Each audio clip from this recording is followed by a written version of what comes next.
Bonjour, je m'appelle Lionel Rigour, je suis praticien en énergétique traditionnelle chinoise et en EFT, et j'ai réalisé cette vidéo pour vous expliquer ce qu'est l'EFT et quelles sont les problématiques que l'on peut travailler avec cette méthode.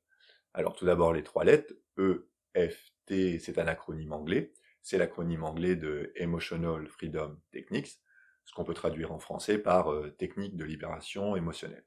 Il s'agit donc d'une méthode qui nous permet de travailler à la libération de nos émotions négatives et à guérir nos cicatrices émotionnelles enfouies dans notre inconscient, dans notre mémoire et qui sont très souvent liées à notre histoire personnelle. Alors, lorsque l'on parle d'émotions, on se rend compte en cabinet que pour beaucoup de personnes, ça reste quand même quelque chose d'un petit peu vague. Et donc, c'est intéressant de lister tout au moins les principales. Moi, je vais vous lister les primaires, en l'occurrence la peur, l'anxiété, l'angoisse, la colère, le sentiment d'injustice, la frustration, la tristesse, la honte, la culpabilité et le stress. Alors, c'est un ensemble d'émotions douloureuses qui vont engendrer tout un tas de problématiques variées, telles que des problèmes de confiance en soi, des problèmes d'estime de soi, des troubles physiques et psychologiques chroniques qui sont liés à des problématiques émotionnelles, des problèmes relationnels, le stress post-traumatique, qui est un sujet très important en EFT, et puis nos croyances négatives, c'est-à-dire je suis nul, je ne le mérite pas, je ne serai jamais heureux, je ne serai jamais aimé. À cela s'ajoutent aussi les étapes difficiles, les moments douloureux de l'existence, tels que les deuils, les séparations, les dépressions, le burn-out, les licenciements, et puis les troubles du comportement, donc l'insomnie, les problématiques alimentaires et puis les phobies.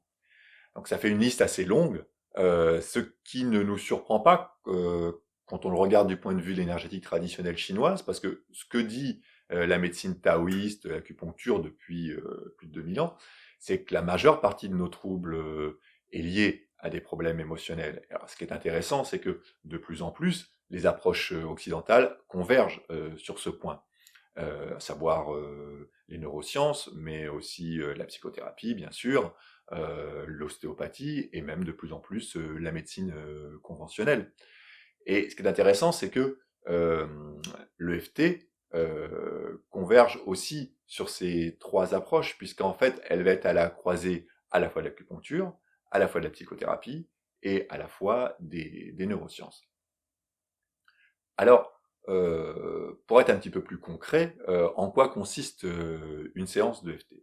Eh bien, en fait, cela consiste à venir stimuler sur soi-même, avec nos doigts, des points d'acupuncture. Donc ce sont des points des méridiens d'acupuncture. C'est en général le premier ou le dernier point d'un méridien. Et de faire ceci, donc cette stimulation sur soi-même, en étant connecté dans son ressenti à l'émotion que l'on souhaite travailler.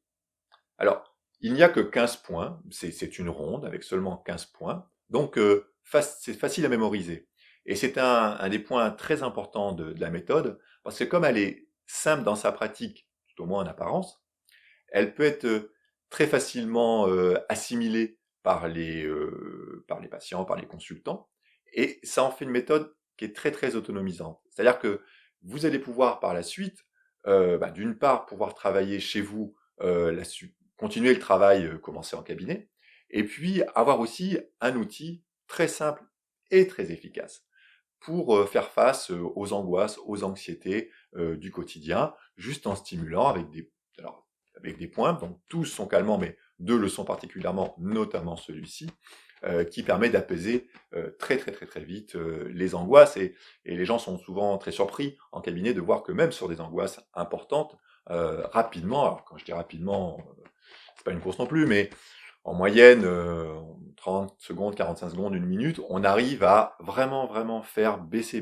la pression sur des angoisses, même des angoisses importantes. Donc ça, c'est un sujet très important pour les praticiens en EFT de pouvoir transmettre la méthode, et on considère qu'en cabinet, Bien sûr, on traite les problématiques pour lesquelles les personnes consultent, mais en même temps, c'est très important, on leur apprend à utiliser la méthode et dès la première séance, voire la seconde séance, vous êtes capable chez vous de pratiquer, de l'utiliser. Et donc ça, c'est quelque chose qui est très très important.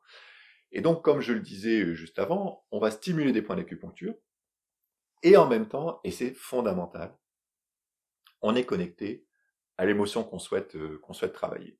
Alors, connecté, ça veut dire qu'on ressent. Si on vient pour des problématiques d'angoisse, de peur, de tristesse, peu importe, c'est je stimule, mais je ressens cette tristesse, cette émotion. Et pas que l'émotion, parce que très souvent, à l'émotion va être lié un ressenti physique, et aussi parfois des pensées négatives, culpabilisantes sur nous-mêmes. Alors, pour être plus clair, je prends un exemple. Je consulte, par exemple, parce que je n'arrive pas à faire le deuil de ma mère. Et donc à chaque fois que je pense à son décès, j'ai eu une émotion qui monte avec beaucoup de tristesse, parfois peut-être un petit peu de colère aussi, et puis je peux avoir par exemple une sensation physique qui va être la gorge serrée, et puis un nœud à l'estomac, et peut-être aussi des pensées négatives du type je me suis pas assez occupé d'elle lorsqu'elle était en vie, je ne suis pas assez allé la voir à l'hôpital. Et donc, pour travailler cette problématique de deuil, en fait, c'est cet ensemble qu'on va travailler. Et donc, quand je vais stimuler des points sur moi, il faut que je sois connecté à l'émotion, en l'occurrence, si c'est la tristesse, et à mon ressenti de gorge serrée, et peut-être aux pensées négatives. Mais tout ça ne vient pas par hasard.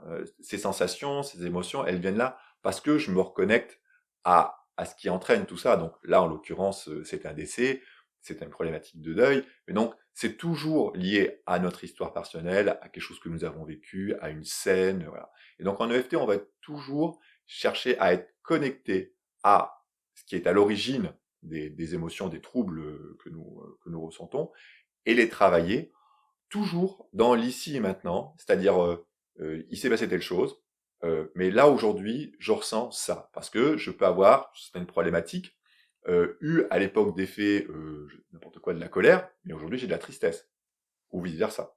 Ce qui nous intéresse, c'est de travailler sur ce que ça nous fait maintenant.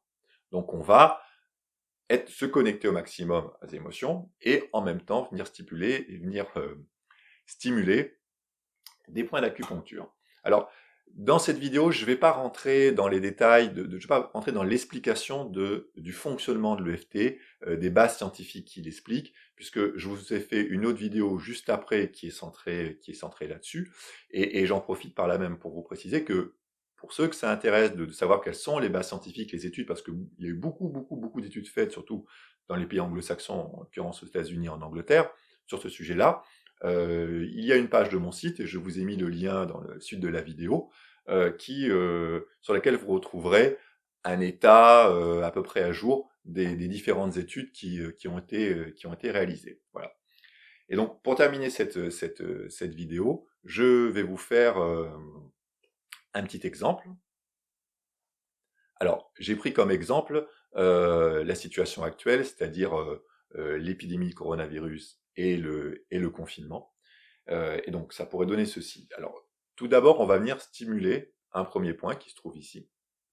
Alors, là, ce court extrait n'est pas pour objet de vous montrer comment, de vous permettre de reproduire derrière, hein. Je vous ai fait aussi différentes petites vidéos derrière sur le site qui sont adaptées aux problématiques du coronavirus, à savoir l'anxiété, l'angoisse, la colère, donc que vous allez pouvoir utiliser et dans lesquelles je vous explique un peu mieux comment procéder à la méthode. Là, c'est juste un petit exemple comme ça pour illustrer. Donc, on va stimuler un premier point qui se trouve ici, et on va dire ce qu'on appelle la phrase d'installation, qui est la phrase qui pose le problème. Donc là, en l'occurrence, ça pourrait être même si cette épidémie me fait peur, que j'ai peur pour moi, que j'ai peur pour mes proches, je m'aime et je m'accepte comme je suis, profondément et totalement. Et cette phrase, on va la répéter 3 fois. Donc, même si cette épidémie me fait peur, que j'ai peur pour moi, j'ai peur pour mes enfants, j'ai peur pour mes parents, j'ai peur de ce virus, mais je m'aime et je m'accepte comme je suis, profondément et totalement. Et puis on le redit une 3e fois, et ensuite, on va venir stimuler des points. Alors, au préalable,